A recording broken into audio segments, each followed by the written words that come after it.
Pendle Council livestream will start in just a few minutes. You can view tonight's meeting agenda by visiting pendle.gov.uk/meetings, where the upcoming meeting notes are available to view. We will go live very soon.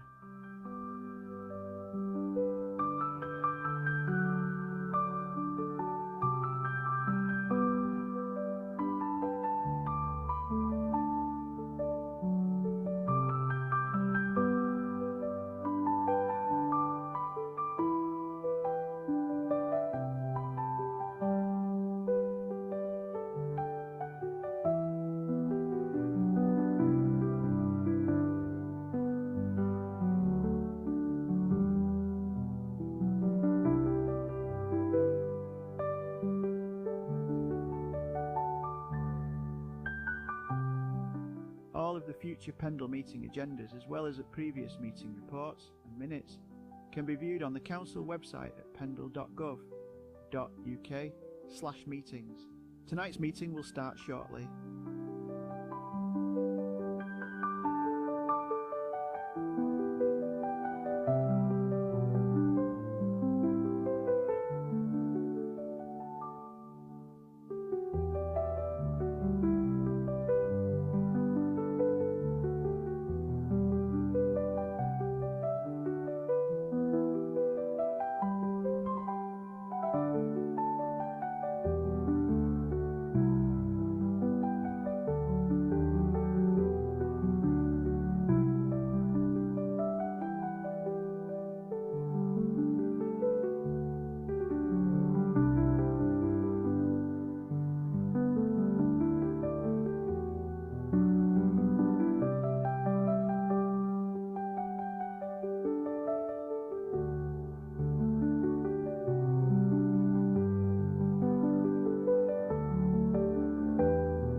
To tonight's meeting.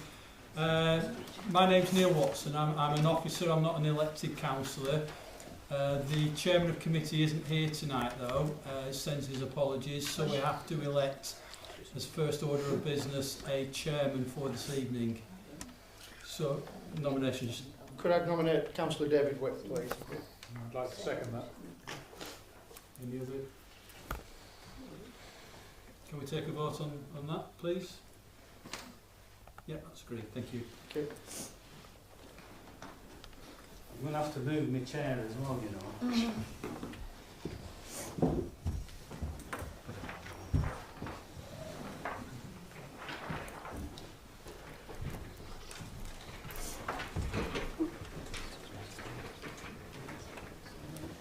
Thank you. Cheers. I wasn't expecting this.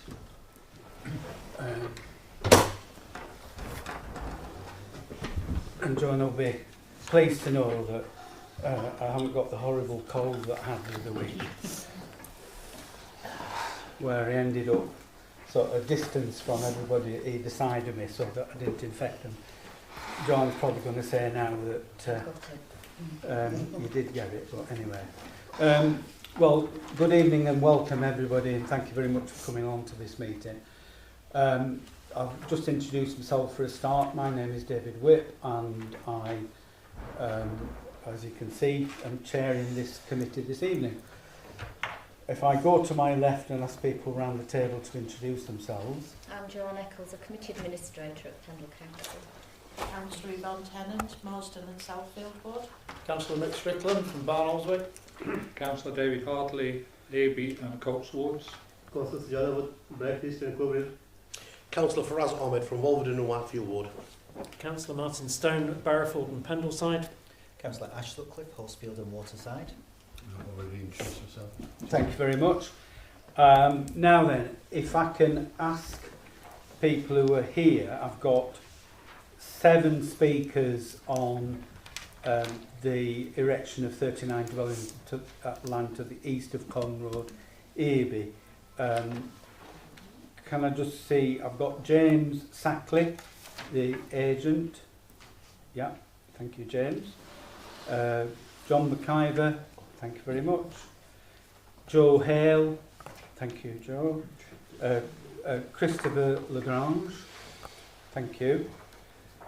Siobhan Metcalf, no. Daniel English, Daniel, no. And Kelly English, no. Okay, well they may turn up. In terms of speaking, we have a maximum of 5 minutes per speaker, and I would ask people who are contributing that they don't repeat something that folk have already said. When we get onto that bit of the agenda, I'll just explain a little bit further about what's going on. Going back to the agenda, if I can find it, we've got a couple of items of procedural business. First of all, declaration of interest. If the council has any prejudicial pecuniary interest in an item, they need to declare them. No, none of those. Can I declare that as a member and chair of the West Craven Area Committee, I have taken a view on item 3A, which is the 39 dwellings off Colne Road at Earby. I come tonight with an open mind. I'll listen to what people have to say, and obviously bear that in mind when we're considering that item. There are another couple of members here who similarly are area committee members. Are you declaring the same? Yeah. Yeah. Thank you. Okay, item 2 is the minutes of the last meeting held on the 19th of November. Would somebody move those as a correct record, please? I'll move those, Chair. Yvonne, and Ash, thank you very much. Are you happy that I signed those? Yeah. Yeah, thank you. Thank you very much. Right, item 3 then is the planning applications, and we're going to start with the 39 dwellings off Cong Road, Earby. I mentioned people are limited to 5 minutes each. There will be an opportunity for members of the committee to ask questions of the speakers, and we may do that as we go along if anybody indicates, or I can bring people back in at the end. Apart from that, people aren't allowed to contribute any further. Once you've spoken, that's the lot. And I will take people in the order in which they've been notified. So, James, you're going to be the first person. Would it be possible just to pop a chair at the end there of this row, and then if people want to come and either sit or stand forward, there's a good place for them to be. Is that okay? Right. James, if you want to take the hot seat, it's not mastermind. That's good. Okay. Thank you. Good evening, officers, councillors and members of the public. My name is James Sackley, Senior Planner and Agent of this planning application, speaking on behalf of the applicant, Dalesview Development. The application before the committee will bring forward 39 homes which are high quality, including affordable housing and exceeding the required 10% biodiversity, providing 100%. The layout has been carefully considered to respond to the existing pattern of development and to ensure that the natural landscapes and ecology have been fully accounted for. The position of dwellings, particularly to the north of the site, of the proposed site, have been designed to ensure the existing community has been maintained. Since the West Craven Area Committee, plots 1 and 2 and 9 have been swapped. We have made this change following discussions with residents of Brookfield Way. The change allows the reduction of the size of the gable end that faces Brookfield Way. The visit with residents was set up to discuss matters of detail with regard to the scheme and address any fears of impacts. Our clients, the applicant, were very amenable for these discussions to take place with the aim of seeking to deliver an agreeable housing development as far as practically possible. Distances between the proposed dwellings and existing housing on Brookfield Way will exceed the council design guidelines, with over 21 metres between the rear of the existing houses and the side of the 21 new buildings. Your design guideline requires that the distance of this be 12 metres to be provided. Therefore, existing amenities are protected with no overlooking, overbearing or overshadowing impacts. To date, all statutory consultees do not object to the proposal, subject to recommended conditions. Condition 21 sets out flood mitigation measures in full, and this is based on the submitted plan. Therefore, no objections are raised in regards to flood risk, ecology, highways, environmental health, archaeology and education, all not objecting to the proposal. As detailed on the flood compensation plan submitted, the existing site has a capacity to hold 2,848 cubic metres of water. The proposed development shows that the scheme has been designed to hold 3,263 cubic metres of water. This is a significant improvement of 415 cubic metres of water. Furthermore, the site remains relatively flat and the flood water will be taken away from the north of the site, away from Brookfield Way boundary towards the middle. This will significantly mitigate existing groundwater conditions for the residents. Also, we consider that the Irby flood alleviation phase 3 has significantly reduced the chances of flooding for Irby, based on the council's update in the 19th December 2023, with a flood wall at the New Cut. Lastly, as expressed in the Officers Committee report, the council cannot demonstrate 5-year housing land supply with only 2.8 years identified. Policy LIV1 of the council's core strategy allows developments that abut the settlement boundary and support the council in providing a 5-year housing land supply. As this site is outside the settlement boundary of Irby and abuts the settlement, this policy confirms that the principal development is acceptable. No adverse impacts have been identified during the application process by statutory consultees. Therefore, the supply of 39 much-needed houses within an attractive setting would be a significant benefit to Pendle, supporting the provision of a 5-year housing land supply. Therefore, in conclusion, I request that the committee approve this application based on the significant benefits that it would bring. I'm happy to answer any questions as needed. Thank you, James. Could I just check on a couple of things, but if I can ask people to take a seat and then...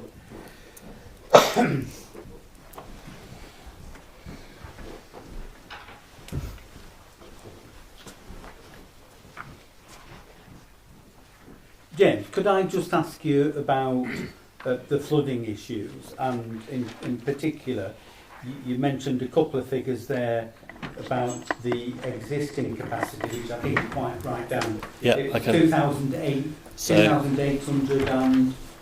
So the existing capacity is 2,848 cubic metres. Thank you. And the proposed Yeah. is 3, yeah. Yeah, got that one. Fine. Now, I looked very carefully through the drainage strategy, the flood risk assessment, and a document which I've written down here, cut and fill, which is the formation of the if I can call them a pond and a swale and those features. And on the cut and fill document, it shows a net increase, and I question this figure, of 203,495 cubic metres. And I can't believe that that's correct.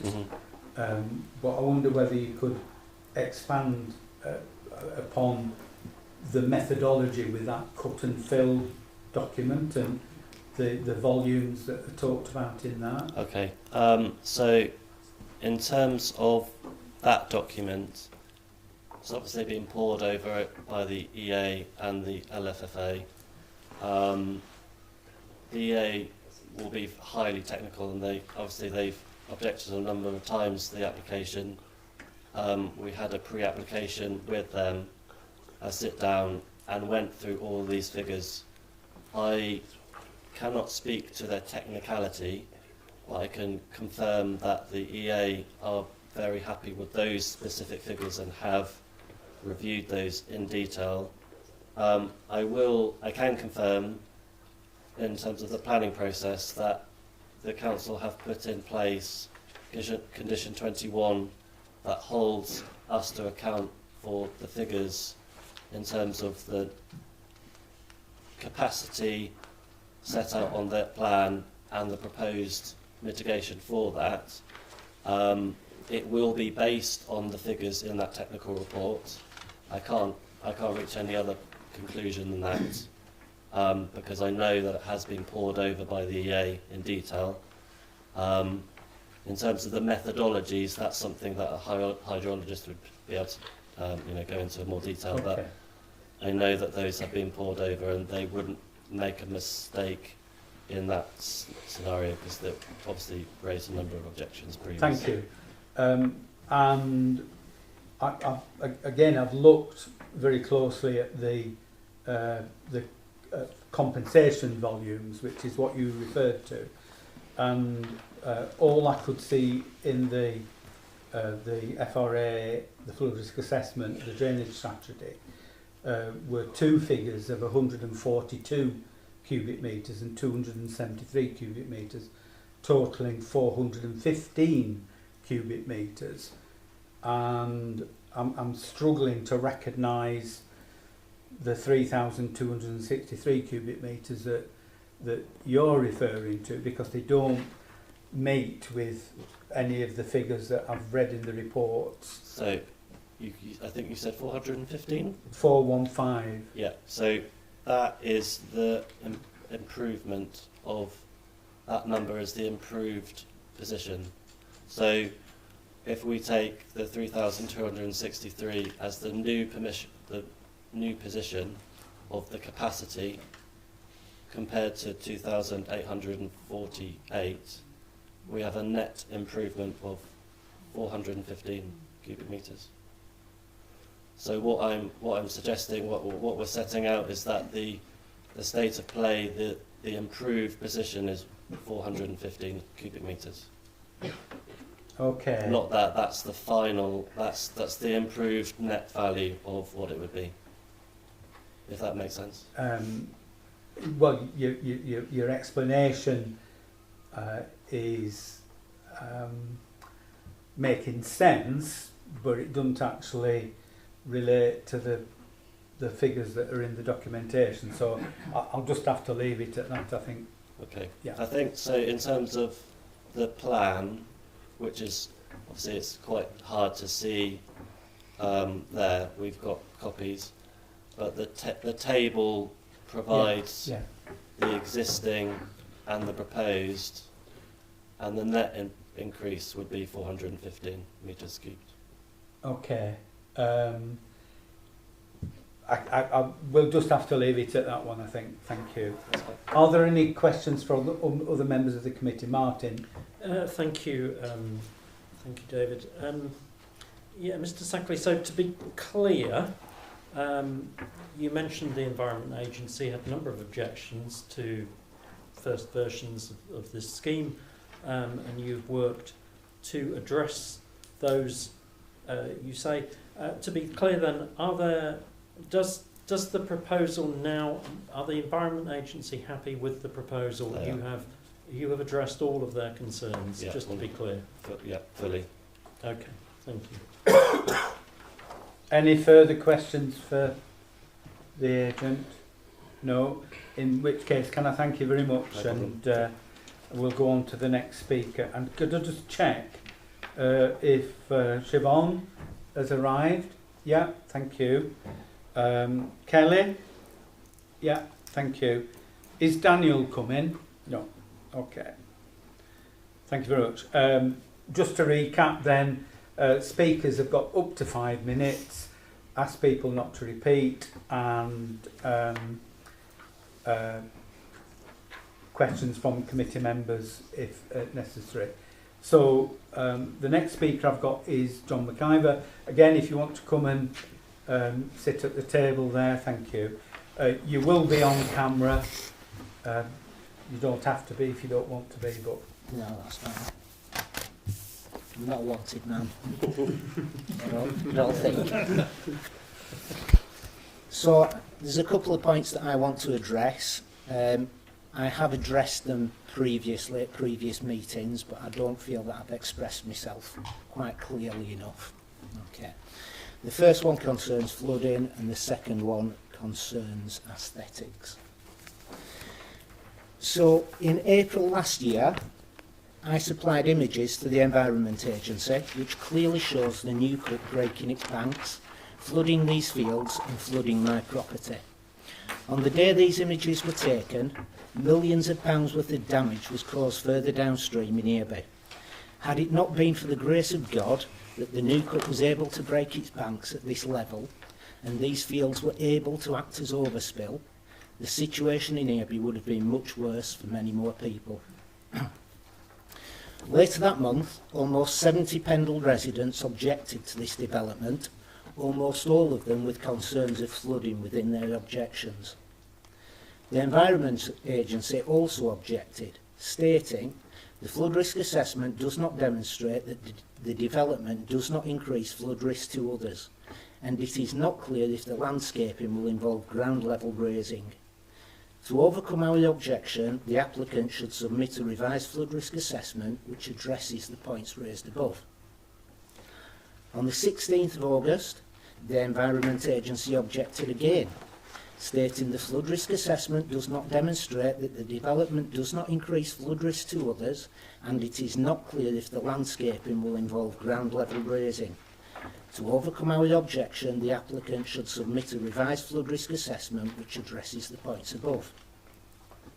In response, on the 6th of February, the developer submitted a flood compensation plan, which shows a water feature and states existing ground levels outside the extent to be retained.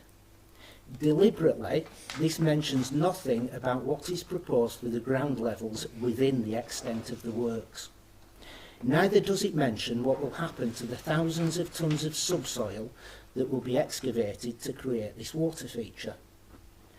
When concerns were raised at the last planning meeting with regard to what would happen to this subsoil, Mr Watson stated, and I quote, "I haven't got an amount that is going to be shifted around exactly, but if it gets too much, it'll have to go from site." I was restricted from responding to these comments, and I understand why, but my concerns are that this essential detail has been overlooked by both the Planning Department and the Environment Agency. The fact is, every 1 tonne of subsoil that is shifted around on this land is equal to 1,000 litres of water that has to find its way elsewhere.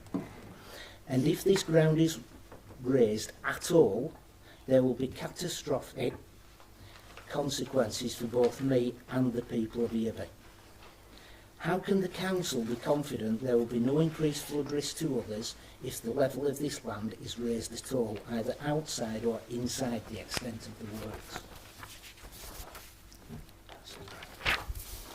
The second point is the proposed site layout that was made available a little over 2 weeks ago is actually details of last year's proposals, which have since dramatically altered. It does not include any of the new proposed flood mitigation measures. For example, when comparing the flood compensation plan to the proposed site layout, one shows existing trees to be retained in exactly the same place that the other shows a hydraulically linked water feature. Do we know what these mitigation measures will look like? Because we haven't been shown them. Do we know if they will be in keeping with the environment? Do we know if they will be attractive to the wildlife that will be displaced by the development? Or do we know if they will simply have the appearance of a water treatment facility? How can the council approve something that it hasn't yet seen the details of? And in conclusion, I understand the need for more housing, and I understand the risk of costs being awarded against the council in the event of an appeal. But the council should not be held to ransom by developers. The council should act in the best interests of the people of Pendle. And to approve this development and put the residents of Earby at risk of flooding would not be acting in the best interests of the people of Pendle. For this reason, I plead with councillors to reject this proposal. Thank you very much. Again, can I ask members of the committee if they've got any questions for Mr McIver? Sorry, David. Just a quick question. From the pictures here, Yeah. Mr McIver, is this a picture from your house? That's taken from my bedroom window. Yeah. And that's a regular occurrence? The breaking of the banks isn't a regular occurrence. That happened approximately 10 years ago, 2015, when Earby flooded. Right. But the flooding of the fields is a regular occurrence. That happens possibly twice a year. Okay, thank you. Okay, can I thank you very much that. I'm still looking at the papers that you've passed around. I think we'll come back to that in a bit. Now then, my next speaker is Joe Hale. Again, Joe, if you want to come to the hot seat. Thank you.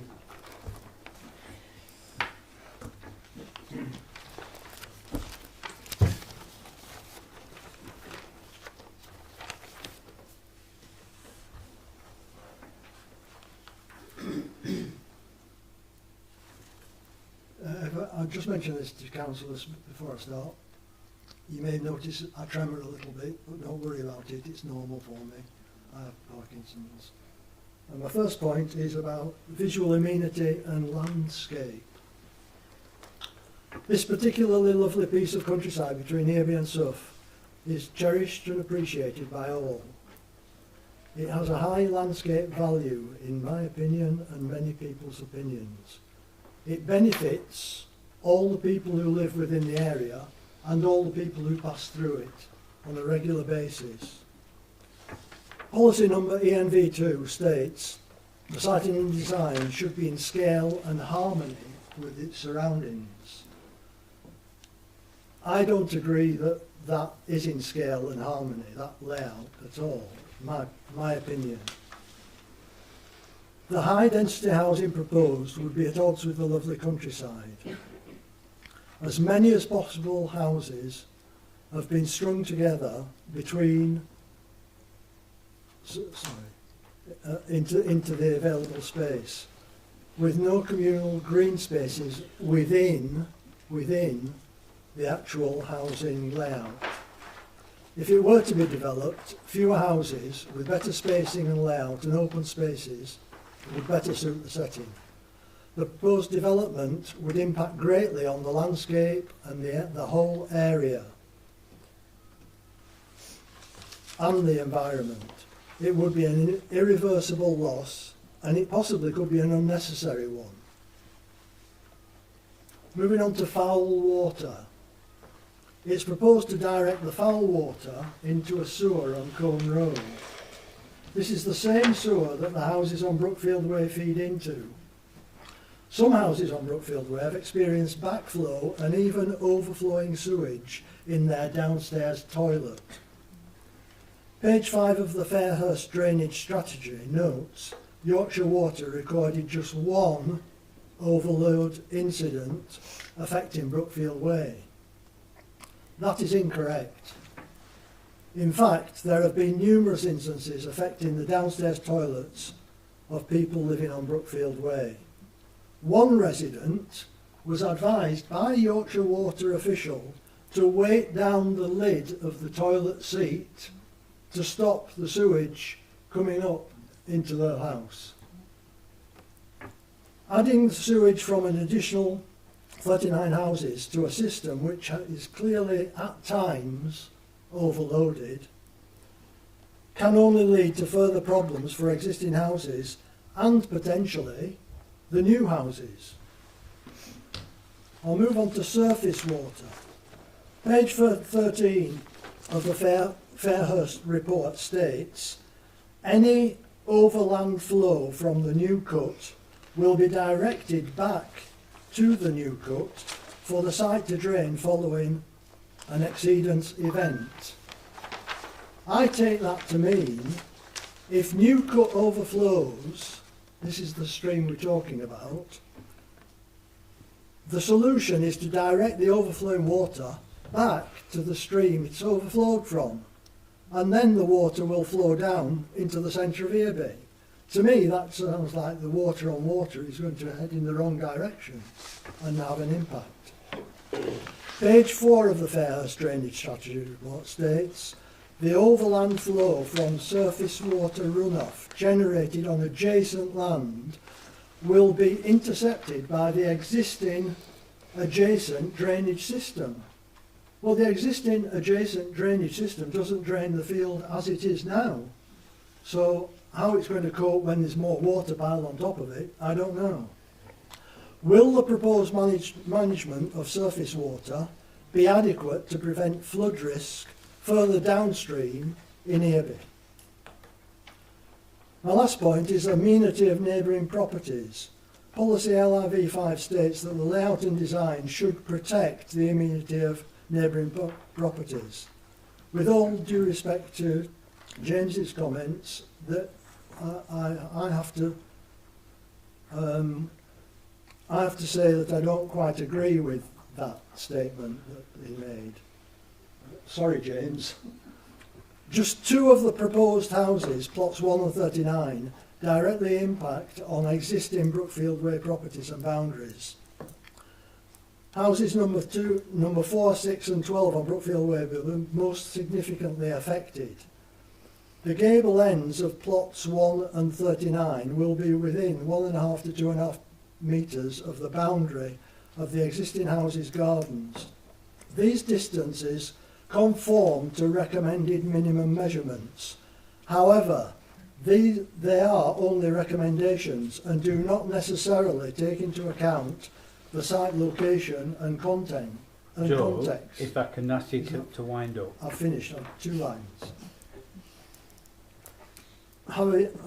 To soften the impact, I would ask that the committee remove the houses in plots 1 and 39 of the plan. I would like to just add that I would like to note that Rural Solutions, James and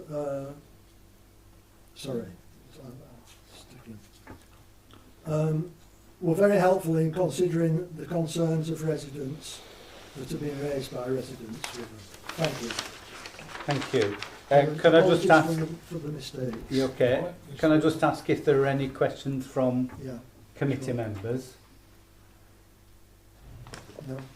Okay. Thank you. The next speaker I've got is Christophe Lagrange.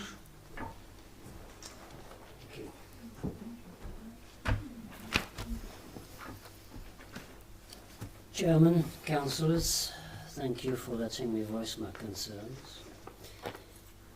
We've been going back and forth over this development, but despite efforts being made to alleviate our many worries, we don't feel we're being listened to attentively when it comes to flooding.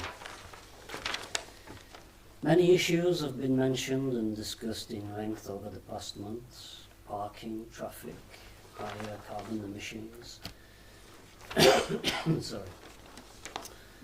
Insufficient residential amenities, loss of wildlife. We've got deers, otters, curlews. The developer sees it as management rather than loss. But despite their best efforts, you can't make us believe that animals will stay once you bring in the cavalry, so to say. So we're sorry to say that loss is for us the right word here. Fencing in relation to children in this development could also be an issue. How will they be prevented from reaching the stream, especially once it's flooded, which surely they will see as their new playground, but which will also quickly turn into a potentially fatal hazard for them. God forbid we don't want to see them making the local headlines for the wrong reasons. Currently, there's a single line of barbed wire separating you from the water of Newcut in that field. So to us, this is a safeguarding issue that would need addressing. All these issues I've just mentioned are equally important to us, but flooding is the one that continues to haunt people's minds, as it seems evident to many of us that we've never come closer to what future generations could call one of the biggest mistakes in the planning history of our town. A lot of money was spent after the terrible ordeals that struck our town in 2015, 2016. But to what purpose? Because 10 years later, it seems with that development that we still haven't learned any lesson. We're still rampaging across the countryside, pushing relentlessly to build wherever we can, including next to water. minimising risks and claiming we can control everything on our path, eventually gambling with our possessions, our lives, and the future of our community. Numerous comments and documents from residents have shown clear evidence of flooded gardens, buildings, streets over the years, all demonstrating that New Cut and further up Eby Beck are prone to flooding and will remain a looming threat upon the community should this development not be refused. If such a decision is made, something wrong, but something that you can still prevent, will afflict us all again. This time likely to be on a much larger scale because of the ever-increasing number of houses built where they shouldn't be built. And when we hit again, chairman, councillors, the developer and their representatives, I'm afraid you won't be able to say that you didn't know. Thank you. Thank you. Can I just ask, are there any questions? No. Thank you very much. Thank you. And our next speaker, Siobhan Metcalfe. Again, if you want to come and sit to the front there. Thank you. My phone battery doesn't die. Hello everybody, I'm Siobhan Metcalfe. I own my property in Eby, and as you can see I've got 2 young children. I'm less well prepared than the other speakers, so please do bear with me, but I do appreciate the graciousness of our lack of punctuality today. So firstly, I would like to understand the rationale for not holding this meeting in a more convenient location to the geographical area which we're discussing, and I think that's evident by the limited number of residents and people that are concerned. I've been unable to attend. Can you talk us through, or I would like to understand the research that's being conducted regarding the provision of medical services in the area? Residents of Eby and Suff are already expected to attend medical appointments as far as Nelson and Burnley. GP practice reviews in Eby are 2.1 out of 5, and that's entirely due to people not being able to get an appointment. Where would the anticipated people living in the proposed properties gain access to medical resources, and how will the resources of local medical provision be increased to accommodate the increased number of people living in the area? And then likewise for the local schools, which are already at capacity and unable to service the number of children in the area, forcing people to have to travel to schools outside of where they're living. That's it for me, thank you. Thank you very much. After we've had all the speakers, I'll invite Mr Watson to respond to any points that have been made. So he'll pick up the 2 about the medical services in schools. Are there any questions from people? No. I can give an answer. Yeah, it was held in Nelson for the accessibility of the councillors, because some of us work that way past Burnley and towards Bolton and whatever, wouldn't have been able to get to Eby in time for 7 o'clock, so that's why it was more central. So discarding the residents and people that wanted to voice their opinions and ask their questions, well, no, their needs were not considered, and accessibility for those people. The administrative centre of Pendle, so you could have had it up in Eby and half the councillors have been missing. So it's, it's one of those things really. It swings around a bit. Yvonne, we'll have to agree to differ on that. I mean, it has been the practice for the committee to meet in the locality of major applications.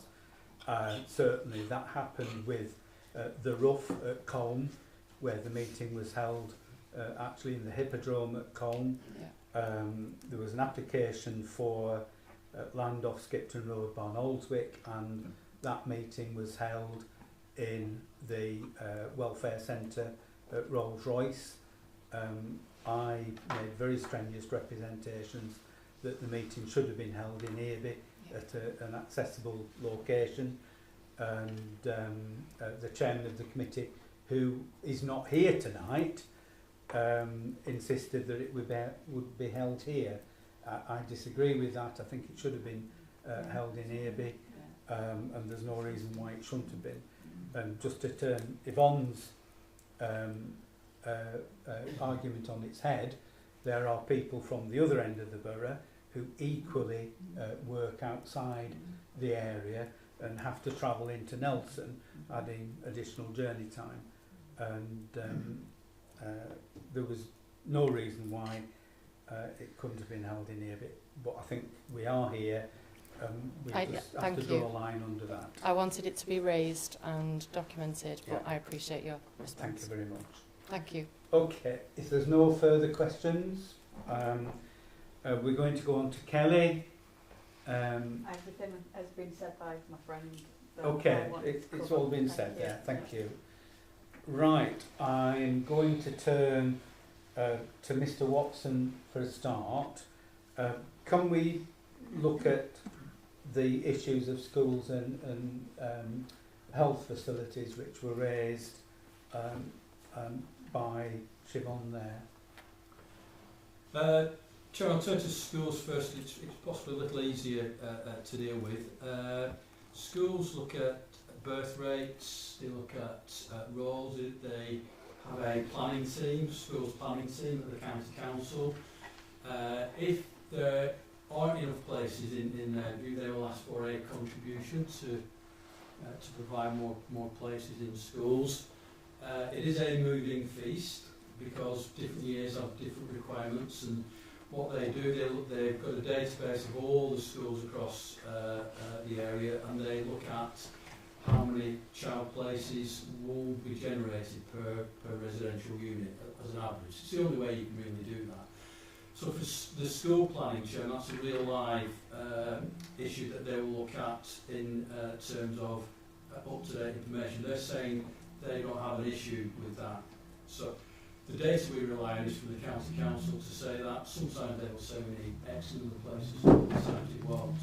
They've said they're okay here and they haven't asked for contribution. The medical one is slightly different because what you do, you plan for your medical facilities generally at the start of your local plan making process. So you will allocate, if there's a need for X, even new schools even, or medical facilities, you would plan for that, and you'll get that from, we engage with the NHS, etc. So, but the current plan, that they haven't asked for any extra resources, nor have they asked for any extra resources in the local plan that's going forward now. I get it that you can't get appointments, etc. But we have the information from those providers who would say, would ask for additional infrastructure. They are funded, however, because we had a challenge and we got advice from Council on this. They are funded to provide extra facilities per new unit that's created, so that every new house is a funding to your local NHS, additional funding also after year one, not in the first year. Okay, so that's the funding arrangements that's in place, so every year then that extra house will give extra funding to the NHS after year one. So we haven't any information to say, although I do appreciate real life experiences, but the NHS and the providers aren't saying we require more facilities. Okay, thank you, Neil. Can I just report that the office received an email today from Andrea Green, who lives in Earby, unable to attend the meeting here, made several points and asked for these to be raised at the meeting, so I'll go through these. She says, we already have numerous new housing estates being built in Earby as well as neighbouring Balnolswick, with a risk of oversupply, point that's that's just been raised, local services already beyond capacity, service levels will fall and put locals at risk. Clear greenbelt land should be protected for wildlife and amenity value. If built here, risk of further infill, over urbanisation and encroachment. Still plenty of brownfield locally that could be should be priority. Housing targets, based on plenty of affordable tourists locally, so where is the demand for more? It's not sustainable, creating more traffic and pollution, and the developments at Bracewell Gardens, Springmill, these are allegedly affordable, but on new road with prices starting at 220,000, who locally can afford these. So those points there. Mr. Watson, can I just ask you to elaborate on the housing targets and the indication that there are in terms of the new numbers, and how that affects the way in which we address applications? Yes, Chairman. For those who were at the last meeting, I'll be saying the same thing again, but the government and the last government set a methodology for calculating the minimum number of houses you have, and that was at 124. It's called the standard methodology figure. Okay. So we base our housing needs on the standard methodology figure 124 plus any uplift that you might want to do, and that gives you a plan total. So we are looking at a local plan of 148 new houses a year. That's based on demographics, it's based on affordable housing need, etc. The government have changed that, the current administration, and they've set a new standard methodology target. So that's applicable to different levels, but that new standard methodology is applicable across the country to every council. So ours has gone from 124 to 333. So when you look at that over a planned period, that equates to an additional, don't exactly quote me on this, but it's over 100 extra hectares of land that we're going to have to be finding. What you then have to do as a local authority, you have to have a ready-made 5-year supply of land. When we say ready-made, it means developer can go in there tomorrow and build on there. There's no fundamental impediments to that. If you don't have a 5-year supply of land, the weight you give to deciding planning applications changes. And the courts, the Supreme Court and other courts call it the tilted balance. Basically, if you're weighing a planning application and you're judging it whether you should or shouldn't approve something, and it's 51% against and 49% for normally, you should refuse. I'll read this because I think it's important, because committee, we will be assessed on this, were you to refuse, and I'm not saying you will or won't, but so approving development proposals unless any adverse impacts of doing so would significantly and demonstrably outweigh the benefits when assessed against the policies in the framework. So that means you approve unless you can demonstrate that the negative impacts would be significantly against that. So it's no longer a 50-50, it's as it's referred to, a tilted balance. So that's the courts. And what the courts also say is the less amount of 5-year supply, the more weight we should. So the tilt even further, if that's the right analogy to make. So we now have got a 2.8 year supply of land. Our new local plan, if it goes through, will get us back into having just under a 7-year supply of land. But for the purposes of this decision tonight, the tilted balance applies, so that the council has to show that it will significantly and demonstrably outweigh the benefits. Thank you very much. And for the benefit of committee members not familiar with the decision of the local area committee that precipitated the decision coming here. Can you just spell out what the reasons for refusal were? Chairman, it was referred really because of the flooding issue, and it's a matter no doubt we'll be getting into a little later, but effectively it was visual impact and the coalescence of settlements, so it's how this development looked in the context of the settlement and the landscape it's in, and also the two settlements of Suffolk and Eby coming together. If that's, I'm paraphrasing that correctly, Chairman, that's my interpretation of what committee objected to. So, in terms of the visual impact, you describe it as the coalescence of communities into each other, that ribbon development. That wasn't a cause for referencing the refusal to this committee. No, it wasn't a referral reason, no, Chairman. No, okay. Thank you very much. I've got several comments, but I didn't expect to be in the chair, so I'm a bit inhibited about coming in at this point. So I'm looking at committee members for contributions, really. I'm looking at Councillor Hartley. Yes, I'll go first then. I wasn't. I want to put in the seat at the last minute because, fortunately, Councillor Lord, she's on a cruise. The same day as the Titanic, sinking 111 years ago. So she did put that on her website. So I haven't had time to prepare much because I was supposed to be supporting the local residents, sat down here and being with them.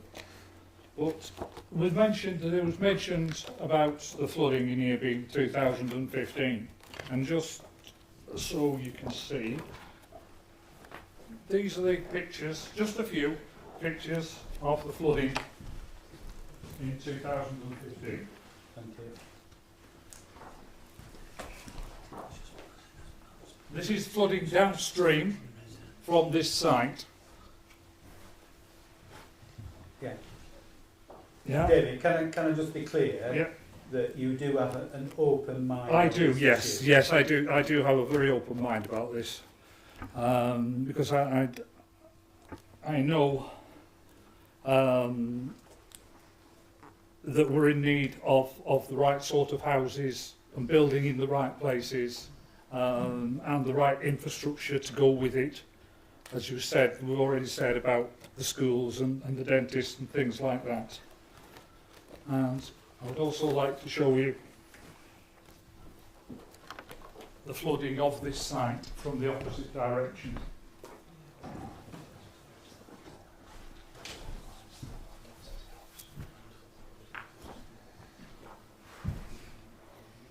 So this is the new cut breaking its bank from the opposite direction. Now, the original report, the original thing, mentioned that that there were, when they did the environmental thing along the new cut, there are otters on the new cut, and there are water voles.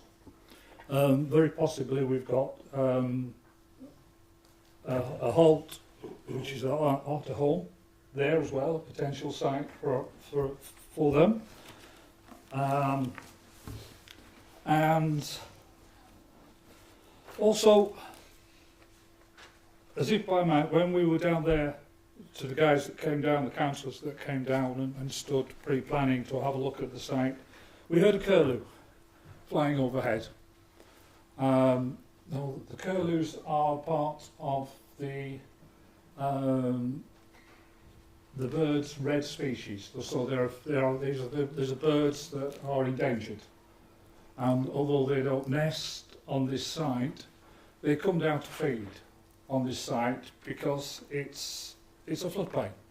And the ground is soft all year round, and we have lapwings in there and all sorts of other birds. On the endangered bird species, which I'll give you a copy of. So there are lapwings on there, all sorts of other different birds on the endangered bird species, including curlews, which do feed on that piece of ground. And my thing is that we need to be protecting this ground rather than building on it. There are plenty of greenfield sites to build on, brownfield sites to build on. So this is a site that I think really should be earmarked as a special area for conservation, because it's unspoilt habitat. When I spoke to the farmer, they only get chance to do one cut a year on that ground because the ground is so boggy. They can only do one cut of silage, which makes it ideal then for the invertebrates and everything else to have their nests. This is not just a piece of ground next to Earby, it's an important piece of habitat for all the local endangered wildlife that the government are saying that we should protect, we should be looking after, and they're telling us to go green in our gardens and don't cut our lawns, to have it wild. And this is the areas that are naturally wild. And I would love to support building, but can we do it somewhere else and not on this piece of ground? Yeah, I think. Thank you. Can I Martin. come in? It's more a point of procedure, if you like. So, you rightly challenged Councillor Hartley as to his openness. Councillor Hartley then declared that he was here, intending to come here to support the position of the residents, and then spoke throughout using the phrase "we" in a way which implied that he was already taking a predetermined position. Nothing in what Councillor Hartley said indicated the openness that you did say that you had. So my question is, and I don't want to leave the committee open to charges of having come to a decision inappropriately, but my question is whether Councillor Hartley does in fact have an open position, because from what he said, he does not appear to have come here with an open position. Well, I asked Councillor Hartley, and he very clearly said that he did have an open mind. In deliberation, he's questioning the ecology and the ecological impact, which is a reasonable thing for members of the committee to question. Councillor Stone, I do apologise, I don't have your knowledge and depth of being a councillor. I am new to this, and if my words are chosen wrong, that's how I normally speak. So when I speak to people, it's guys or we or this, that and the other. It's my colloquialism. I understand, because you used the phrase "we" repeatedly throughout that. And I wasn't sure whether you were talking on behalf of a group of residents, which is what I assumed, or what it sounded like. I'm speaking. Well, and I think it's a turn of phrase. I mean, if you speak posh, you might say one, but that's not usually the case around here. Mr. Watson. Chairman, it is a difficult point, because if any councillor has a closed mind on there, then it's a judicial review point, and they shouldn't be taking part on that. But the law gives latitude for members under the Localism Act 2011, so councillors can indeed, you can campaign on things even, as long as you, at the end of the day you say I still remain receptive to that. It is a cautionary thing, because you know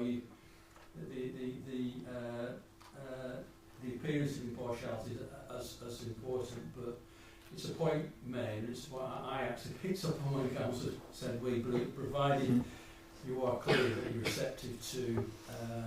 Yeah, I sat here and listened to all the information given and gone over all the information, the new information that was there. Thank you. Ash? Thank you, Chair. It's interesting, I think that's a really interesting sort of debate to have about how passionate you can be about representing people in your local residents. And not being a resident of Earby, I'm a Colnham councillor, we sort of take a different view on how things are presented and how they look, because you don't have necessarily, you might have a local knowledge, I know the area, I live around the corner, but I don't have that same local passion that necessarily everyone else has. But I do have a passion for Pendle. I do have a passion for the overall borough. I have a passion for where houses are built.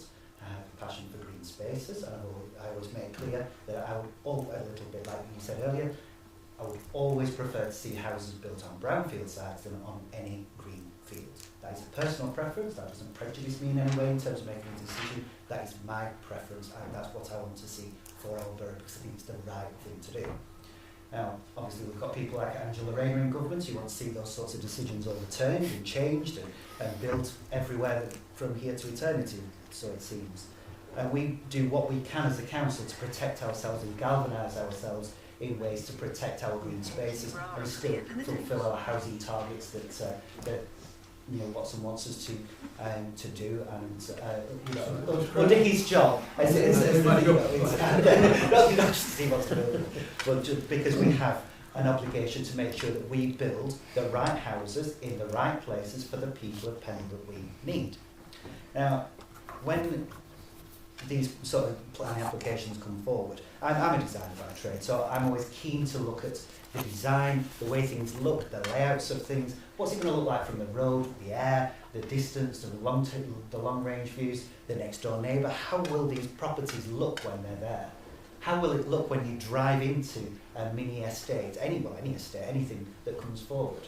And taking a completely pragmatic view and stepping back and looking at this, I would consider this as poor design personally. I don't think it's a very well presented layout. I think given the shape of the land and the layout, I think could it be better? Absolutely. I want to see the best layouts possible for Pendle. I want to see the best designed houses we can possibly have. I don't want to see, I mean, there was an interesting comment from the agent that said, we've swapped this house with that house. That implies to me you've got a copy and paste versions of houses that you lay out somewhere on a predetermined map. That's my take on what was said. Now, that's quite common, actually. House types are quite common in housing developments. I don't like that. I think that houses should be designed for people. I think they should be designed for the person who's going to live in them, and not just, here's a house, make the person fit, rather than the house fitting the person. I think that's really important. So I think that there is a shame, really, in that design. Neil Watson talked about our local plan and said that we've got a 2.8 year allocation currently under what we currently have.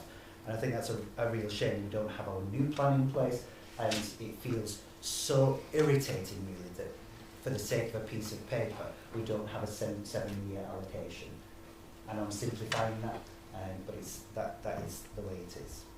I think that, you know, if this was brought before us in a different time, then we might be having a completely different conversation about the planning tilt and the balance of that. Now, in terms of flooding, I know all too well. I know about flooding. I've experienced flooding personally. I know what the damage that it does to people's lives and livelihoods as well. I have family in Earby. I've actually got 3 aunties in Earby. I've got millions of them all over the place, and 3 of them are in Earby. And 2 of them were impacted by the flooding of 2015. So I understand the damage that does to people. Now, to take away, when I look at the photographs that have been shown, I'd seen the ones of the town centre, but I'd never seen the ones of the fields. And whenever you drive around through Earby and so from that area, and then keep going on through Thornton and across to Skipton, the fields flood all the way along that valley. It floods the fields. And I've been driving those roads for the past 25 years, and I think that every single year, almost every winter, it seems to get worse, not better. So, whilst the agent might talk about this extra 415 cubic metres, I don't know what that looks like. Does that fit in this room? I'm not very good in terms of visualising cubic metres, but it doesn't sound all that much water. It doesn't sound all that much, and I think it's really difficult. I think Councillor Witt was trying to not necessarily challenge that figure, but understand what that actually means in reality on that piece of land for the devastation that could be caused or the benefit from those numbers. And I think that that's still very, very unclear in terms of what damage could be done from flooding. I'll leave my comments there. Thank you very much. Okay. Can I just probe into this capacity issue, because I think I've reconciled the figures that James referred to when he was speaking, and looking at the compensation volumes. The figures quoted were an existing capacity of 2,848 cubic metres, increasing to a capacity of 3,263 cubic metres, and that was based on, if I can use the plan that was circulated by another speaker, this is the extent of the area that floods, which I would just draw attention to the fact that the two photographs, or there were three photographs from the opposite side, and this photograph from the Brookfield Way side actually show a much more extensive area of flooding than is indicated on here. But the existing flooding area as calculated by the consultants for the developers is this area here, and that's to be replaced by these ponds and swales here and here and here.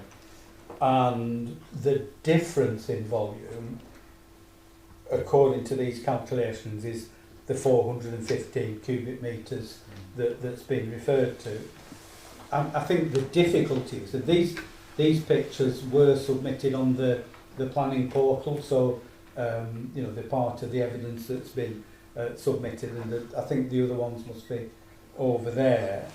They do show a much more extensive area of flooding than is indicated on this plan here. So, question in my head is, does that volume of flooding, actual flooding, Boxing Day 2015, exceed the 415 additional cubic metres that's indicated on the plan? And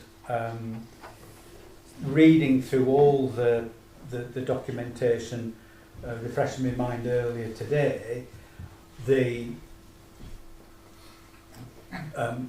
reference to one in 30-year events, one in 100-year events, one in 1,000-year events, which, if you look at the risk, you know, it's 1% risk if it's a 1 in 100 years, or it's 0.1% risk if it's a 1 in 1,000 years. Well, all I can say is that in the time that I've been dealing with flooding in Earby, we must have had that 1 in 1,000 year event 3 or 4 times, because that's the number of times. I mean, it typically, and I don't like saying this, and I'm touching wood, we tend to have flooding events in Earby, you know, sort of every 15 years or so, and with 10 years since the last one, so you know, we're, you know, on average getting into the territory where we're going to have that event. So Boxing Day 2015, we had much more extensive flooding than is indicated on the plan. I can see, I'm going to have to ask a question of James so that he can answer it. But in terms of that additional capacity, is it not the case, James, that once the levels are raised within the developable area, the level of the space available for water will be constrained to that additional 415 cubic metres.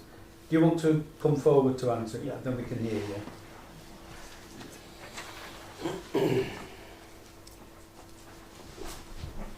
Thank you, Councillor Webb. Just a couple of points on, just to address specifically what you asked. The pictures that were taken in 2015 are obviously a point in time. The calculations that have been made on the flood risk assessment at this point in time were based on improvements that have been made, significant improvements that are funded by EU funding that the Council approved in 2023. So I have a paper that I can circulate that was approved on the 19th of December 2023, that ERB flood it's a hard word to say, alleviation phase 3 was approved for some significant flood risk mitigation measures, specifically for ERB and the new cut. So significant improvements to the tune of, it was awarded £200,000 of flood mitigation measures were made. Calculations have not been made on the position that was in 2015. They were based on the existing position, based on those investments being made. In terms of the land levels and the what you can see, and it's very, very small numbers, but in terms of the levels and what we're looking to change on the site, we're looking at around about 1 centimetre. Very, very small changes. Throughout the whole site, you can see that on the plans shown, that these dips, they're not going to be water features. They are slithers of land that have been carved out, but they are slithers of, you know, millimetres to 1 centimetre of land. So we're not looking at the tune of tons of soil that's going to be moved. So in terms of the measures that we're putting in place, they aren't based on the 2015 situation where there clearly are serious issues and clear serious flooding, but measures have been put in place by the Council through EU funding to make those situations better, and modelling has been based on that position, not based on 2015, which was obviously 10 years ago.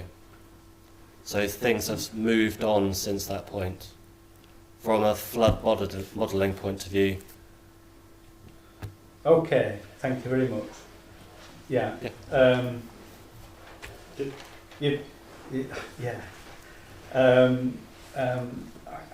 going to have to make people's eyes glaze over now. Thank you very much, Jeff, if you want to. Thank you. Can I ask one question, David, if you don't mind? Just one quick question. Obviously, with the new development that you've just mentioned, and if the water was to overflow over the 400 particular metres that you were suggesting, where would it go then? So the 400. So that's obviously additional. So, in terms of how, you know, flood risk mitigation works, we're not required, I guess, to produce a betterment to what, but we are producing a betterment than what is at the moment. We're only required to ensure that the development effectively washes its face and isn't, you know, affecting the town and neighbours. But what we have evidence is that it far exceeds that. That's suitable to meet EA and the local flood authorities standards. Right. We're obviously putting SUDs in place as well for drainage and flood risk mitigation for that as well. But in terms of how water will be managed, this plan produces that for flooding, and then we have a drainage strategy in place as well for everything else. Okay, thank you. If you want to Yes, absolutely. take your seat back. Phase 3 of the flood alleviation schemes in is actually Wentcliffe Beck. Now, this is where I said your eyes will glaze over, because the mechanisms for flooding in Earby are various, and several of them.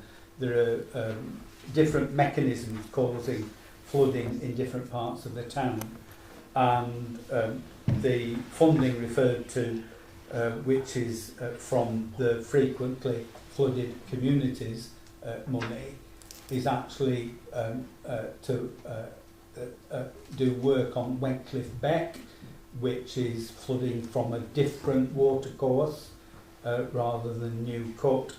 Work has been carried out in the middle of Earby as part of Earby FAS Flood Alleviation Scheme Phase 2, which is to raise the parapet on New Cut, but that isn't the answer to all evils, and that could be overtopped, and the flooding in Earby, at the centre of Earby, would be equally devastating. On the opposite side of the coin, there's a development at Barnsley Shed, which some members of the committee will recall, which is raising land levels in a floodplain higher up this tributary, which will reduce the amount of upstream storage that is available. So that water is going to be additional water coming down through New Cut and past this development and into the centre of Earby. So in the last 10 years there has been some benefit, but on the other side of the coin there is some disbenefit that you've got to take into account as well. So just to pursue this flooding issue still further, there is a statement in the flood risk assessment, and I quote, and this was quoted by a speaker earlier on, that any overland flow from surface water runoff generated on adjacent land will be intercepted by existing adjacent drainage systems. Now, this refers to land at a higher level, which includes Colne Road itself, because Colne Road is at a higher level than the development site, because the retaining wall and the development site is at a lower level. And again, referring back to previous incidents that people have witnessed, and they are referenced in the on the planning portal. The Colne Road itself is liable to flooding because of runoff from the still higher land, and is often awash. And certainly there is evidence from Boxing Day 2015 that that road was flooded. So the adjacent drainage systems aren't able to take the runoff that is coming off the surrounding land, and inevitably that water will flow onto the lower lying land, including the swales and the ponds, which are part of this application. So, as well as dealing with the fluvial flooding from New Cut, in other words, water running out of New Cut and filling these ponds will also fill with water from the adjacent land. Councillor Strickland, do you want to come in on this? Yeah, I think you've pretty eloquently covered a few of my points there, but just to answer Councillor Ahmed's question, to put it simply, the cut would flood onto the proposed field for development and then make its way back into the cut again, just because of the lay of the land. So if the banks of the river burst here, it will come in, sit in this slithers of land and swales that they're cutting, and basically have to make its way back out because of the height of the road and the level of the field the way it lies. There's no other way for it to go. And as Councillor Whip says, the additional water courses coming in from the road and beyond and the hillside just adds to that as well. Yeah. Every time we it is very, very difficult, and I do take Councillor Stone's point of view about having that open mind at this committee. It's very, very difficult when every time we discuss it, we kind of come across new parts of this plan. I'm just shocked tonight to find out that slithers of land will be cut in millimetres and centimetres to allow for this capture of water to be held. I'm not a big gardener, but I know water movement on soil will move millimetres and centimetres very, very quickly with a heavy body of water on it. Another thing that it's maybe not as obvious to other people, but the high increase in government housing targets from 124 to 333 and an additional 100 hectares of land required to do that, I'm still amazed as a councillor that we still have no request for additional resources on our local infrastructures. Can't believe it, that it's such a massive lift and uplift that the bodies that apply for this, extra resources for our schools, for our medical centres, etc., and social services are not tapping in and asking for that. And again, it's just another toy in my mind that really I struggle when I'm trying to keep an open mind, is that locally, I mean, I don't live in Earby, I live in Barnoldswick, but several developments in Barnoldswick, as Councillor Whip says, feed into the water courses that this development sits aside of. We as a council have spent a lot of money in Earby to try and alleviate some of the flooding issues. I don't believe it's anywhere near complete, and with the additional water that enters into Earby from the Water Street side, and if you want to know just how heavily that occurs, go and have a look next time it's raining and look at the water side, the hill, the water coming down there. It's called Waterside for a reason. It's very, very difficult to make a decision when you don't have everything that sits to give you that factual decision. It's very hard, very hard. Thank you. Okay, thank you very much. Mr. Watson, you... Just a bit of what I'm prepared to, a bit of guidance, I suppose, to committee on this about what to take into account. Water comes onto this land now. It floods. We know that it comes on. It comes on from above. It comes onto the land, and water goes, and obviously Earby's floods elsewhere. We know that happens. This application isn't here to stop things coming on from above, or the advice I'm giving is that it's not there to solve problems below. It's how this application in itself will change or not that flood regime. So it can do that in several ways, but one of the we're in danger of overcomplicating the principles or the technicalities of calculations. This is basically saying, what amount of capacity does this land have now? Is what being proposed, does that make that worse or better? The calculations are saying, and this is where if you want to refuse on flood ground, you need to be clear why this was wrong. The calculations are saying it has X capacity, in future it's going to have X plus a bit. That's what the advice is going. So how does that then exacerbate flooding? Exacerbate, it already floods downstream. So that's a question for you to look at. So the other side of it is the houses here, the floor levels are being raised, because when you look at this gives, it's one of the plans, there's a multitude of them. It's accepted this land floods. It's accepted that it overtops, and it accepts that in different flood events, your 31, 100, 1000, different areas it will flood to different degrees. Okay. The finished floor levels here will be proposed to be set above, so the houses on there won't flood. So that displaces some water, because you're raising the land there and then you're compensating for it elsewhere. So the question for committee, in long-winded ways, does all that in those calculations mean that there's less capacity there for it floods more downstream?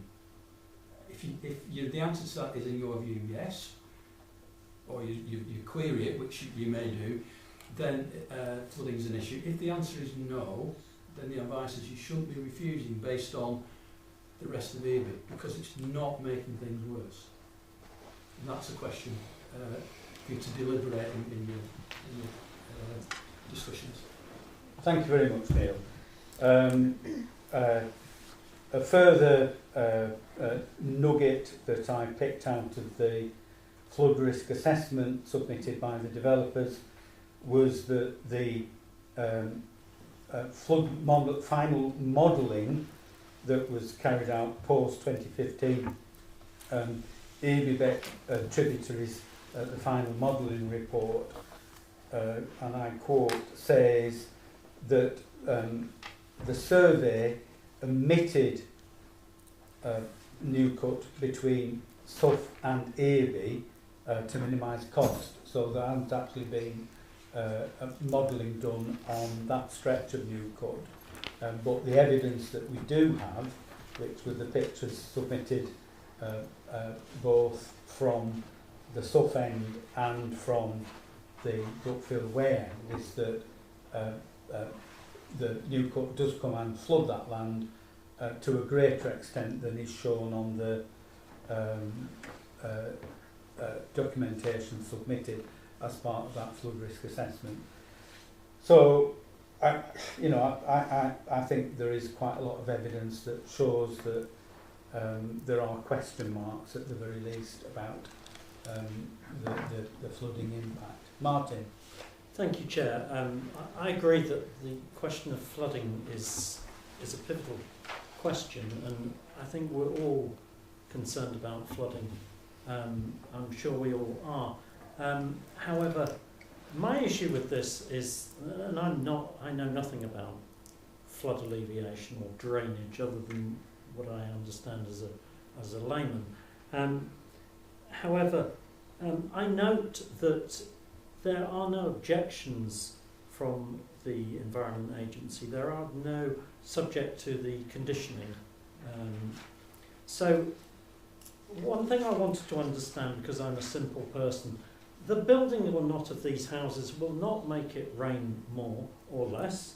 And as Mr. Watson pointed out, the unfortunate flooding in Irby in 2015 is it's not the developer's responsibility to prevent all flooding downstream forevermore. So that is not a relevant consideration on any planning basis. Now, in my simple mind, what I wanted to understand was this, and Mr. Watson touched on it, as did Mr. Sackley. If this development goes ahead, what is the situation in terms of drainage? Are we actually in a better position after it's built than we are currently? Does this 415 cubic metres mean that we will be in a better position to resist flooding? That is my question, and I don't know who can help me on this. Mr. Watson anticipated such questions by stating what he did in his last contribution. So the answer is yes, we will in fact be in a better position. That's not what he said. Do you want to repeat what you said, Mr. Watson? Chairman, there's two sets. There's the flooding, the fluvial flooding, and then the pluvial. The pluvial, you have to satisfy the climate change events. So you look at a site, you calculate what's called a Q-bar rate, which is basically how much water will go off there in a greenfield runoff scenario, and then you have to better that. And I mentioned this at the committee, so the select committee, one of the government select committees, said this is the way we've got to deal with flooding. So for the pluvial flooding, clearly there has to be, because that's the requirement to do that. The others were in technical hands, and again I said this at the last committee, I'm not a hydrologist. If the calculations are right, the Environment Agency have done the job correctly, if the lead local flood have done the job correctly, then it won't affect flooding more adversely than already exists. The question for me is not the principle behind it, it's whether the calculations are correct. And it was made by a comment made by the applicant, obviously to support the application, but they are there to do the job to do that. Unless we've got evidence we think the calculations are incorrect, what are we going to go to inquiry with if we refuse? What makes us think that the calculations and the modelling after a year, because it's had different iterations, is incorrect? That's a query for me more than the principle. What makes us think there are mistakes in the calcs? Chair, that's what I'm trying to understand, and I have heard, and you know, I know that you know a lot more about flooding in EAB than I do, but I have not heard from the Environment Agency or any evidence to do with this application that any of these figures are wrong or miscalculated, or that in some way we would be making a poor decision if we were to approve this. I don't see, my problem is I don't see the evidence, the hard evidence. Mr. Watson rightly pointed out. What is the evidence other than these awful pictures of previous events? But there is, unless someone can show me something, there is no evidence that on a technical basis that this flood alleviation plan is flawed. I don't see it. Okay. Chair, Councillor just to come in on that whilst it's current, I totally get what you're saying in terms of hard factual evidence that allows us to make that informed decision. However, April 2024, the Environment Agency kicked the plan back. August 2024, the Environment Agency kicked the plan back. Where's the changes? How do we demonstrate the changes from the two refusals from the Environment Agency to where we are today? What's happened? What's the big difference? Apart from the swathes and cuttings of millimetres and centimetres to hold the water in the adjacent field. I understand.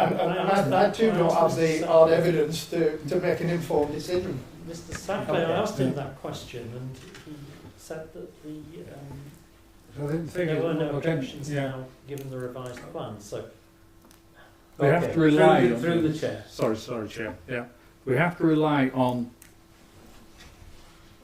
people, other government and agencies, to come up with solutions and to trust their figures. Like Margarine said that butter was bad for you, and like the Horizon IT system said that it was thing, and also the Titanic was unstoppable, unsinkable. Okay. To go full circle. I don't think we want any more Titanic references. Okay. Councillor Stone says, well, what's the hard evidence apart from these pictures? Well, I think the pictures are the hard evidence, because what these show from the Brookfield Way side is much more extensive flooding than is indicated on the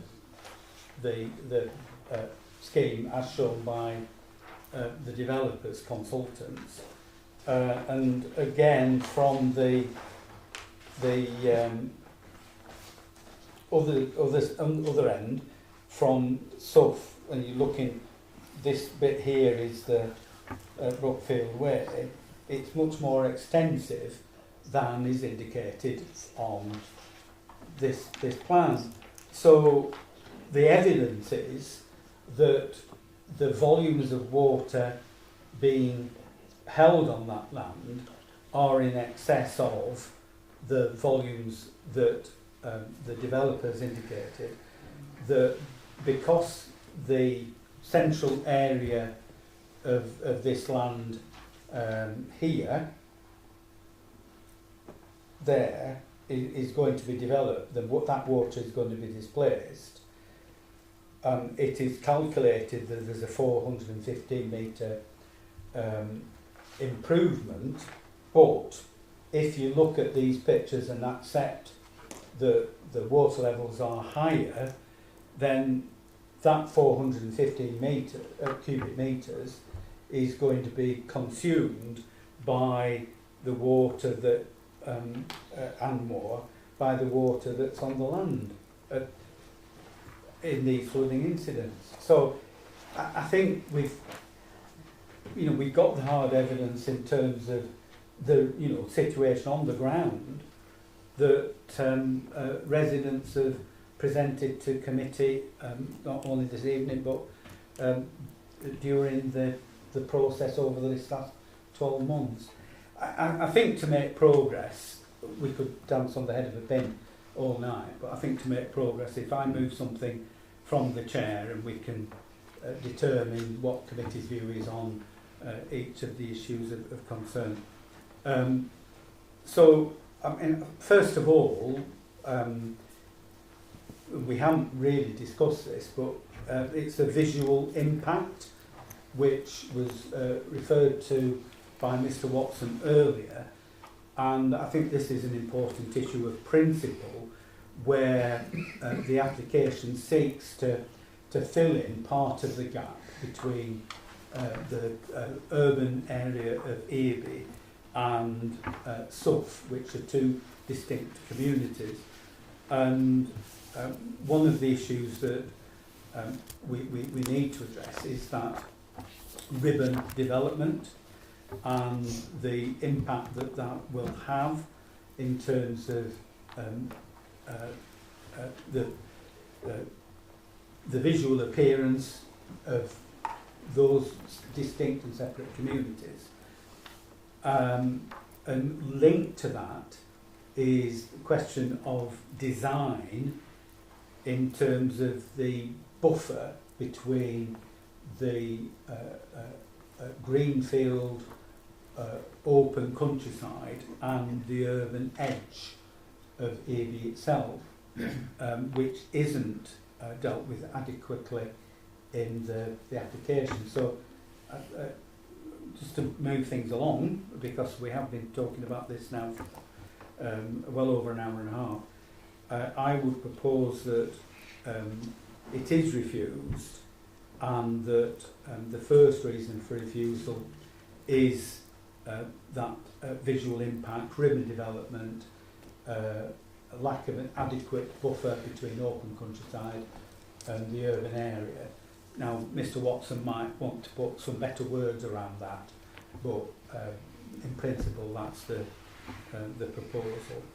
And I am not satisfied that the developer has demonstrated that there isn't an impact on flood risk downstream.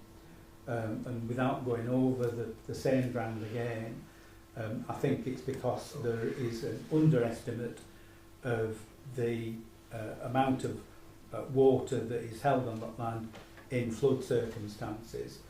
The incidence, the regularity or the frequency, more accurately, the number of incidents when that is the case, and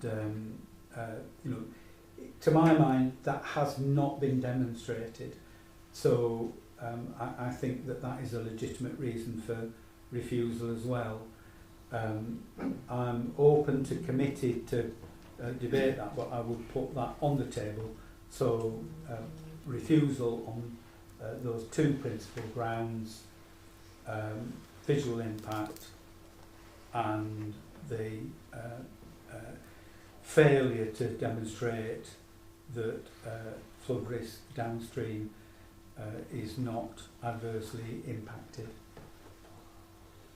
Yeah, sorry, Chair, I second that, and I totally accept the way in which we have to approach any refusal, and we've discussed it through 2 meetings, and I totally take it on board, Mr Watson, I really do, but you know, I support and second the motion from Councillor David Wood. Okay, so that's moved and seconded. If we can concentrate debate on that, or I would ask if there are any amendments. Chair. Martin. Can I come in on the visual amenity? Yeah. Because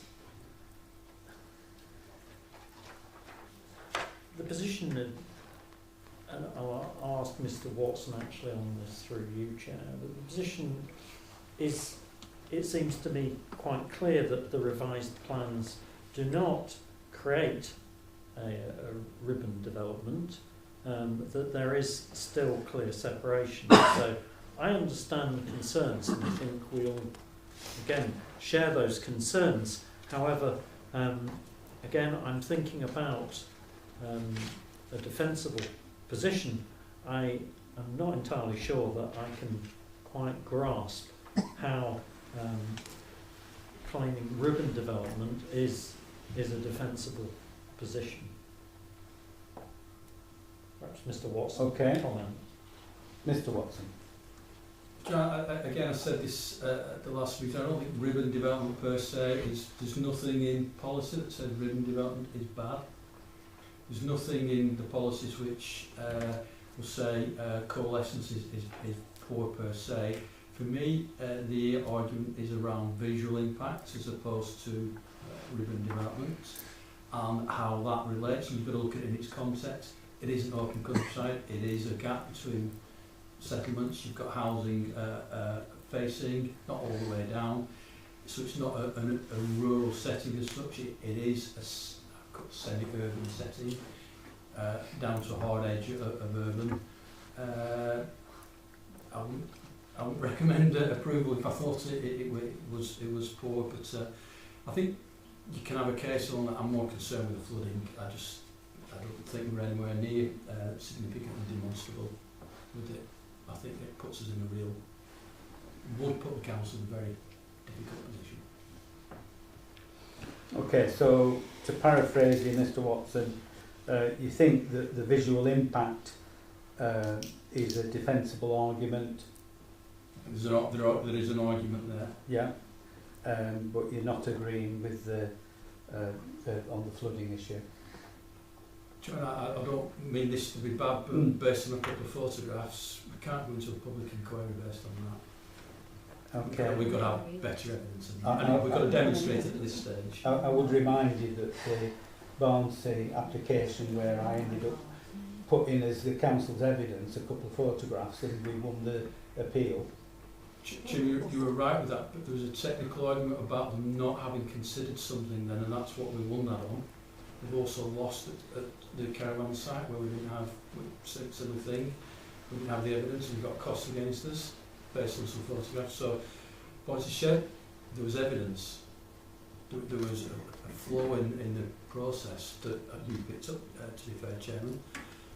But there wasn't on the greenfield. I think this is more akin to the greenfield caravan park.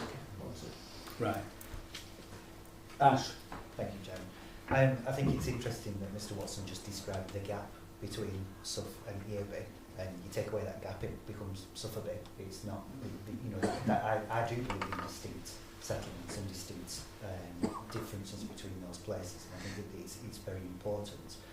So I think that visual impact and taking away that gap does cause serious visual impact on the identities of those places and the distinctness of those two separate communities. So I think, you know, that's my opinion. I do think that is an important consideration. In terms of the flooding, we keep looking at we seem to be looking at these calculations as normal flooding, and I don't mean that. You know, I hope you understand how we mean normal flooding. because you've got your average things where you've got a bit of water in the field and it holds a lot of water, and I agree with what you said, Chair, that it's difficult to calculate what's already there, and that this 415 cubic metres extra, holding that bit of extra water on that land is a slight improvement to normal flooding. But I think that if we're going to look at flooding as an issue, it needs to be an average of normal flooding plus extreme events and take an average across those things. And I don't think that we're doing that. I think we're just looking at the normal situation. And in a normal situation, you just go, yeah, it's great to have an extra 415 cubic metres. But as you rightly say, roughly every 15 years, you end up with these more severe situations, and that doesn't seem to be taken into account in that 415. I think the average is a way off. And I think it's what Councillor Stone was trying to get at earlier, that to me, it doesn't feel the evidence is there. It doesn't feel like we've got the right amount of data to say, you know, this is what happens every year, this is the amount of water that goes through here, but this is the amount of rainfall, this is, you know, again, we're not experts in this, but I just feel very uncomfortable making a decision on a planning application based on the 415 figure that we're being presented by the agents and the applicants, when we clearly know that that piece of land regularly floods and sometimes floods to extreme. So I would support what you said. Okay, thank you. Right. No, I'm fine with it. Yeah. Martin. Thank you, Chair.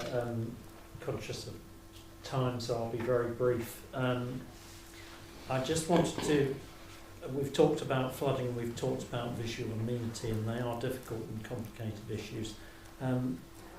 Mr. Watson talked about the changes to the NPPF, which we all probably lament, hopefully we all lament those changes, and the fact that we've got a new SM figure. Now, this issue of the tilted balance, so for me, in making a decision, we have to, the tilted balance puts us in a position where we must approve unless we can prove that adverse impacts significantly and demonstrably outweigh the benefits. I think that's right, correct me if I'm wrong.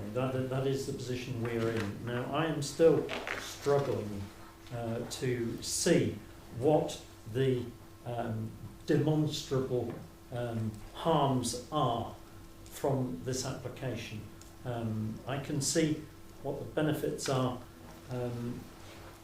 albeit I do strongly lament the new SM figure, which is absurd. However, we have to apply the NPPF in this situation, and we have to base our decision based on that. And for me, Chair, I still cannot see what the demonstrable harms are. Demonstrable being the operative word, other than your photos, which you know, they're troubling, but Mr. Watson appeared to indicate that they're not legitimate grounds for not approving. So I am in a difficult position, Chair, and I cannot see, I cannot convince myself at this point that we have grounds for not approving. Okay. Well, I'm looking if there are any amendments to the proposal as put.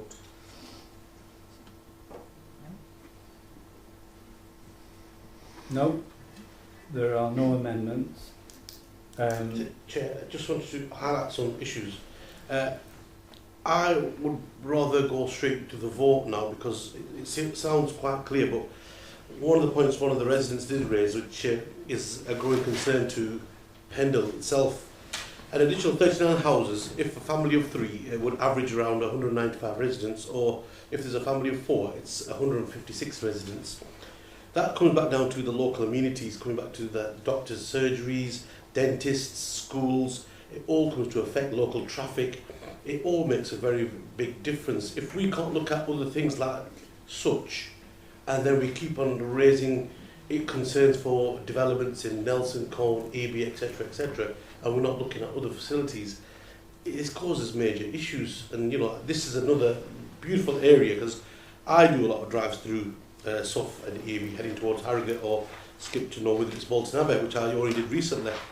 Just to drive through there, it's an absolutely beautiful landscape, and especially that particular area which I've checked on my phone earlier, the beautiful landscape on the outskirts, it's absolutely amazing. But it's sad to see, you know, the growth of households, but then there's also the issues of traffic, etc. And you know, these kind of things haven't really been looked at, because we can develop plenty of houses, but we're not looking at other facilities. So for me, I'd rather go for the vote and think that the discussions are really over now. Okay.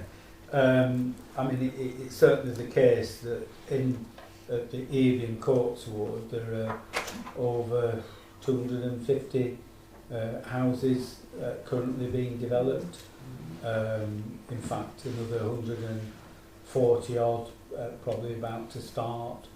So there is a significant uptick in the number of properties. But if Mr. Watson, you just want to reiterate in terms of I understand what that Neil said earlier. the wider infrastructure implications.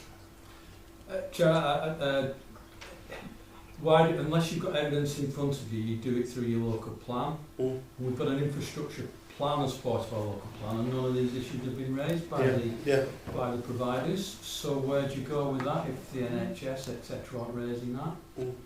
It's difficult then to say we've got a problem, and that body's unless the body burying the head in the sand, to say what is the issue. Sure. No, you know, just generally, because obviously I deal with a lot of local students in Nelson, or residents that have moved into the area. There's children from Nelson that are travelling all the way to Barnoldswick. The children in Nelson are travelling to Barrowford schools there. You know, way or past the local, you know, travelling distance. So, you know, having more houses, and you know, that's another 1,000 residents that you just raised points for. And you know, things like this aren't catered for, and these are very important issues. We can't keep on continuing having 1,000 more residents in the state of the hospitals in Blackburn, and soon the state of Airedale. They'll just accumulate so many issues.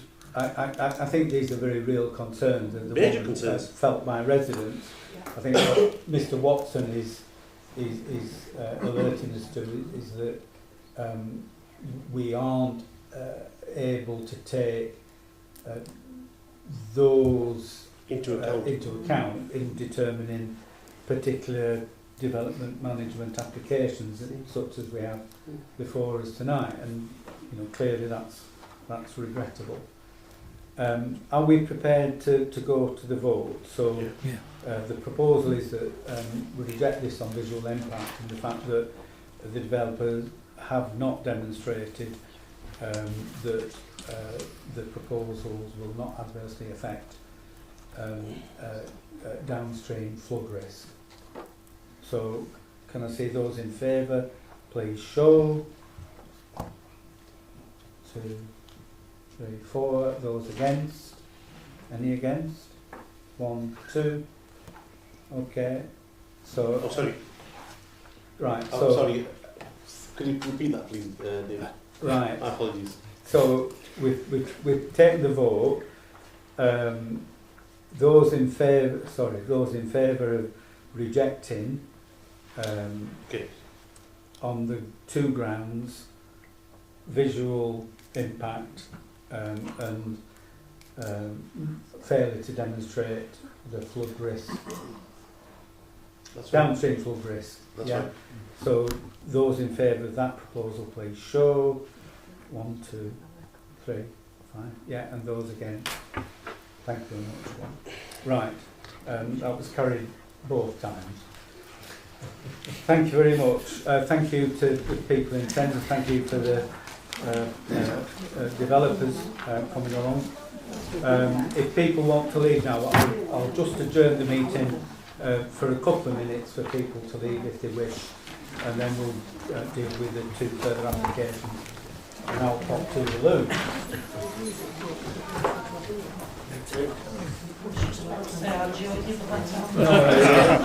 shot. By all means,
We've got two further applications, it says, and the first one is 39 Ellen Road, Briarfield, and it's the erection of a single-storey rear extension with associated internal alterations and site works. Mr Watson. Chairman, I think this photograph probably shows it best. Application site with the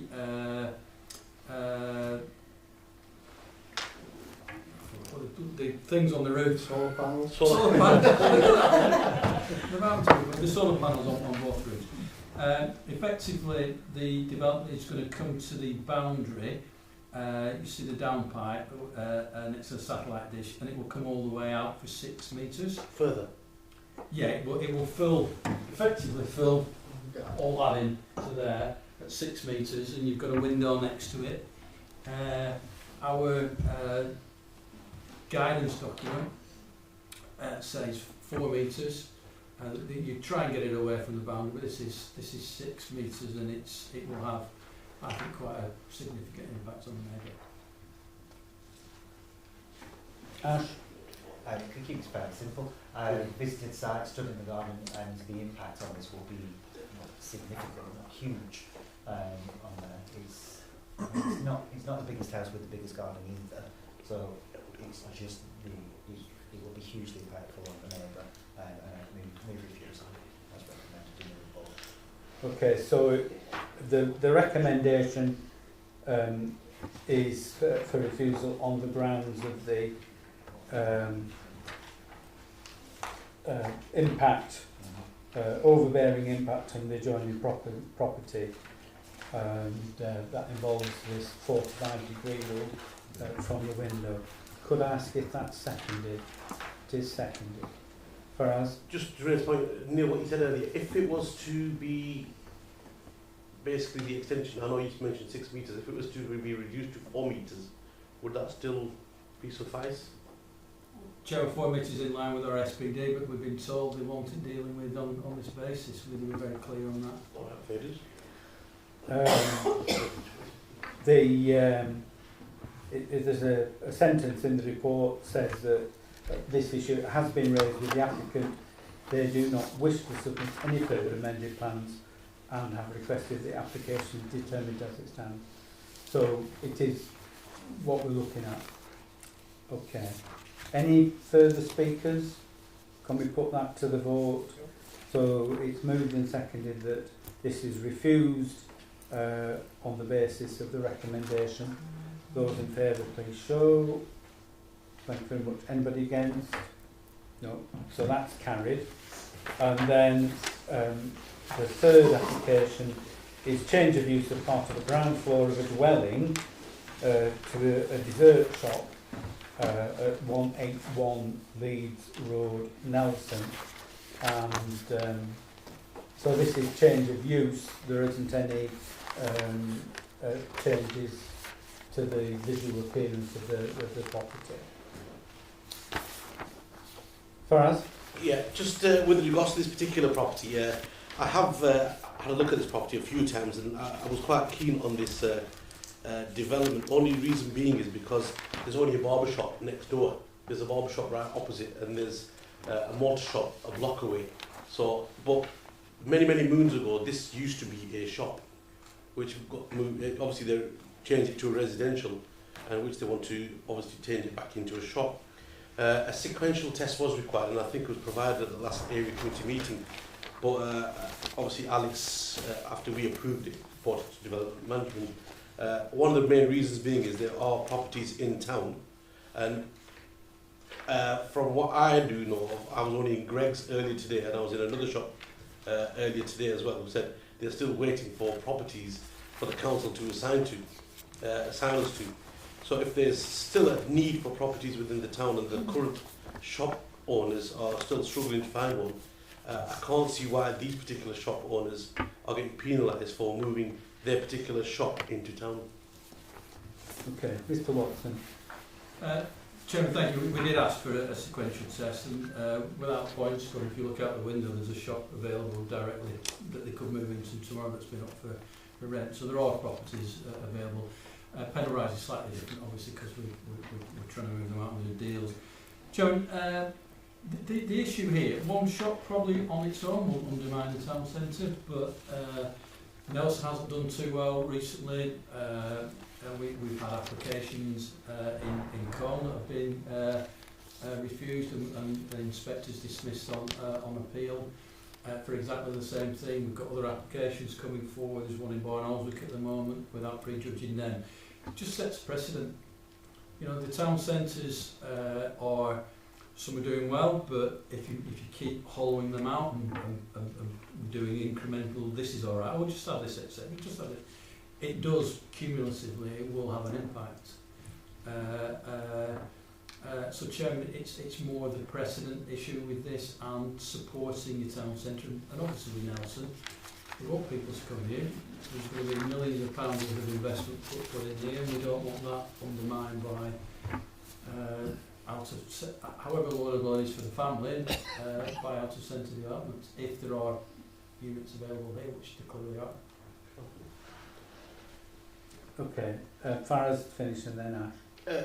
I think Ash put his hand up before me, so I'm sorry, I thought you were Sorry, just to come back on that same point, this is a point where I attended many council meetings in the past, and I was part of a research department within the town as well, and we really highly focused on a shop called Complete Runner, which was just on the roundabout of, I think, Hallam Road and Leeds Road, saying, such investments like that need to be still within, the town and the entrance and the entrance of the town to highlight what kind of busy roads we have that lead you into the town centre. Just for this particular shop here now, we only have a takeaway, which is 2 blocks away. We have a Thai massage parlour, which is on a block away again. We have a furniture shop. I don't seem to understand how this particular shop will, won't fit in the scenario here as well, because it'll be very unfair not to approve this one, and yet we've approved, several shops that are around this particular shop, which is, I just don't understand the logic behind it. Yeah, I mean, I'm not sure whether they've been approved or whether they were existing before the relevant policies came into place. But I mean, I think I don't know whether this terminology is in use nowadays, but certainly that vicinity is what I would consider to be a secondary shopping area, because there are several shops, within a short space of each other, and I mean, what I can compare it to is in Van Oldswick you've got the town centre, and then you've got the shops on Gisborne Road where there's a row of shops, well, mixed shops and residential, but primarily shops, and that is an entity in its own right. I don't know whether that would stack up as an argument in this case, but that's probably the most favourable way of looking at it. Sure. Can I bring Ash in now? Sure. Sorry. Yeah, I agree with what's been said there. I think that the difference between this is that in other areas there are parades of shops where people tend to visit a number of that together, and that strength in numbers supports a business community. It's really important to have that. And I think that what Neil was saying about this, about the town centre of Nelson having this investment and making it the place to do business and the place to visit and shop is really fundamentally important to the success of the town generally. And I think that's an important thing to take into account if somebody wants to open a business in this location. I was surprised to read that there were no concerns even raised by Lancashire County Council about its location. It is a difficult place to drive through anyway, the location there.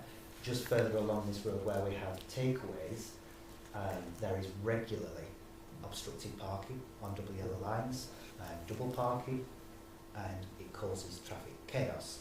Now I know that's in a different location, but it's very close by, and I think that this dessert shop business would probably cause a similar sort of impact too.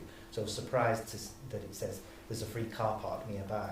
Well, how many people nip into a takeaway, park on a car park nearby and go and have a walk to the shop? They don't. They'll pull up outside, run in and get what they want and on the way. And the difference there, compared to the barber shops that you talked about, is that you probably park up, go to the barbers because you might be in there 40 minutes, or some of us do, Neil. and you're there for an amount of time. And I think that's the difference. You want to be somewhere where there is footfall for people to nip in and nip out, and it's just the wrong location. So I would probably, I don't know, has anything been moved already? No. Okay, No. I will move refusal on the grounds of the set out in the report. It's the sequential test, isn't it? Mate. Yeah, I agree. I think given the huge opportunity for development for commercial businesses within Nelson and the funding that the town is getting, I think it would be remiss of us to start to drop these in certain areas. And I totally accept that they are in a part of an area that's already got commercial businesses, but it just screams wrong. To me, it just screams wrong that you've got such a massive facility out there in town, and if there's no real reason why the Ambex board coming into town, then I think we have to refuse it. And I second his motion and agree. Yvonne? See, to me, there's already at least 3 or 4 sweet shops in the centre of town. So it's kind of, if another one went in the centre, they'd all be flooding the town centre, and the town centre would end up just being sweet shops, no matter how pretty it looks, once it's been done up and whatever. Also, the actual road that it's on looks an absolute mess. I mean, I think having a shop there would actually smarten up that road. It just, I don't know, it just looks abandoned. It looks like the town centre's getting all done up, but that area is just left to rot. Actually having a shop or a few more shops up that way would look a lot better. The other thing is as well is footfall. There's a big residential area right behind it.